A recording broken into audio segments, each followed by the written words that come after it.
Perkenalkan, nama saya Citra Nopi Herianti dari Prodi PGSD. Di sini saya akan mewawancarai Ibu Iis Risnawati. Silakan untuk memperkenalkan diri terlebih dahulu. Perkenalkan, nama saya Iis Risnawati. Saya mengajar di SD 4 Ceparakan, kelas 2 SD. Menurut Ibu, bagaimana cara kerja belajar di rumah saat ini dengan belajar di sekolah? Cara kerja belajar di rumah dengan di sekolah tentunya berbeda. Ada sangat banyak kekurangan dan kelebihan, tetapi teknis cara belajar di rumah dan di sekolah tentunya berbeda. Kalau di sekolah kita akan lebih mudah untuk mengarahkan siswa belajar dan mendidiknya pula.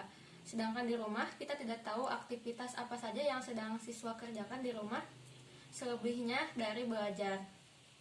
Dan sangat banyak kendala dalam belajar di rumah saat ini.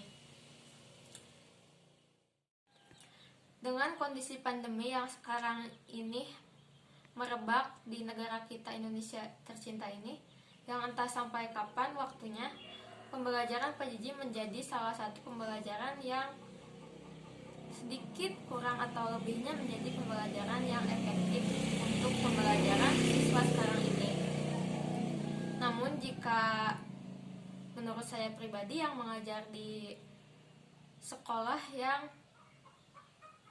keadaan kondisinya sangat jauh dari akses internet, itu menjadi kendala yang sangat berat.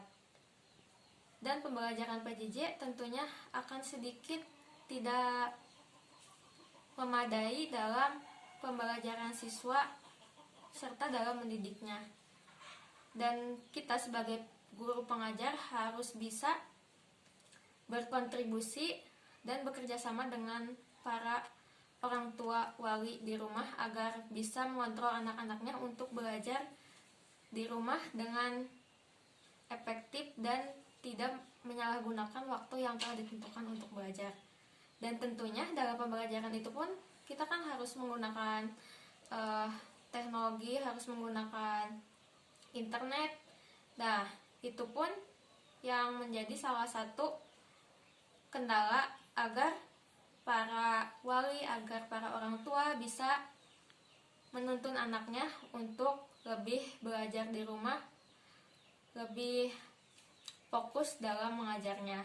Tentunya itu akan menjadi salah satu kelebihan tersendiri dalam mengajar anak kita yang belajar di rumah. Tentunya akan lebih terpantau oleh orang tuanya, dan itu akan menjadi salah satu keberhasilan dalam mengajar untuk kami di sekolah dan orang tua di rumah, karena kami dalam waktu yang sekarang ini tidak bisa mengajar secara langsung untuk mendidik anak-anak di sekolah seperti biasa.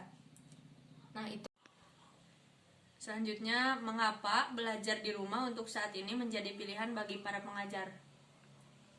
Pembelajaran di rumah menjadi salah satu pilihan yang efektif dalam pembelajaran saat ini karena kondisi pandemi yang tidak memungkinkan anak-anak untuk belajar di sekolah secara tatap muka, karena itu akan membahayakan pada kesehatan anak-anak. Menurut Ibu, apa saja kelebihan dan kekurangan tentang pembelajaran PJJ atau daring ini? Kelebihan dan kekurangan. Kelebihan dan kekurangan dalam pelajaran PJJ ini sangat banyak. Kelebihannya, kita sebagai pengajar bisa mengajar dalam berbagai situasi dan bisa belajar di mana saja. Dan kita juga bisa memanfaatkan teknologi yang ada saat ini untuk digunakan dan tidak disalahgunakan. Nah, kekurangannya tentu dalam hal teknologi pula. Kalau yang jaringan sinyalnya bagus, itu akan menjadi kelebihan tersendiri, akan menjadi kesenangan untuk dirinya. Tetapi kalau jaringan susah, kita akan susah pula dalam pembelajaran. kekurangan dalam pembelajaran PJJ ini, kita sebagai guru juga tidak bisa mengontrol siswa. Nah, itu akan menjadi salah satu faktor melemahnya pendidikan kita saat ini. Ada lagi banyak sekali kekurangan yang tidak bisa disebutkan. Nah, itu akan menjadi salah satu faktor yang mempengaruhi belajar siswa, apalagi dalam mendidiknya. Kelebihannya kita bisa belajar di mana saja, dan akses waktu yang digunakan bisa seluas dan sebebas-bebasnya. Untuk pertanyaan selanjutnya, menurut Ibu, apakah belajar di rumah mampu meningkatkan produktivitas belajar sama halnya dengan belajar di sekolah? Tentunya berbeda untuk belajar di rumah dan di sekolah. Belajar di sekolah kita akan lebih mudah dalam mengarahkan siswa, sehingga tingkat produktivitas dan kecerdasan serta ketangkasan siswa akan lebih tercapai dan terpenuhi. Sedangkan kalau kita belajar di rumah, kita akan lebih sulit untuk mengarahkan siswa. Kan tingkat kecerdasan dan kemahiran siswa itu berbeda-beda, jadi kita susah untuk mengarahkan siswa agar lebih bisa dalam memenuhi segala kriteria yang dibutuhkan dalam pembelajaran. Kalau di sekolah kita akan lebih mudah dalam mengarahkan siswa antara yang tingkat kecerdasannya itu lebih tinggi dan tingkat kebisaannya itu lebih rendah. Terima kasih atas waktunya, Bu.